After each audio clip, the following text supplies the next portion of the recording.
এটা কি? গাঞ্জা। এটা গাঞ্জা। এটা গাঁজা? হ্যাঁ। তুই গাঁজা তুই খাস কেন?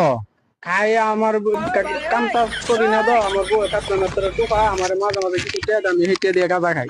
তোর বউ মানুষের বাসায় কাজ টাজ করে? হ্যাঁ। আর তুই কি কাজ করস? আমি আপাতত কোনো কাজ কাম তুই আপাতত কোনো কাজ করস না? না। তুই কাজ করস না, তুই যে গাঁজা খাস এটা টাকাটা ফাঁস কই? আমার বউ 40 টাকা দিয়ে গেছে, আরেকজন 80 টাকা দিছে। আরেকজন 80 টাকা কে দিল তোরে? দান করছে হ্যাঁ। মানুষে? হ্যাঁ। তুই যে আস্তে একটা বেটা জুয়ান বেটা, তুই কাজ করলে তো বেটা তোর 500 টাকা 800 টাকা হাজিরা হইতো। তুই এগুলা না কইরা তুই এই যে গাঁজাটা খাস, তো এই টাকা পয়সা বউ থেকে নেস, আর বউ মানুষের বাসা বাসা কাজ করে। মানুষের বাড়িতে বউ কাজ করে টাকা দেয়, আর এই টাকা দিয়ে তুই গাঁজা খাস। হ্যাঁ। হ্যাঁ? বাবারে, তুই একটা মাল রে। হ্যাঁ বেটা, তুই তো একটা রাজকপাল। তোর কপালের মতো কপাল কয়জন আছে? বউয়ে কামাই করে টাকা দেয় আর তুই নিজে গাঁজা খাস। গাঁজা খাই। হ্যাঁ, তোর কপাল ভালো না? তোর তো কপাল নেই বেটা, তুই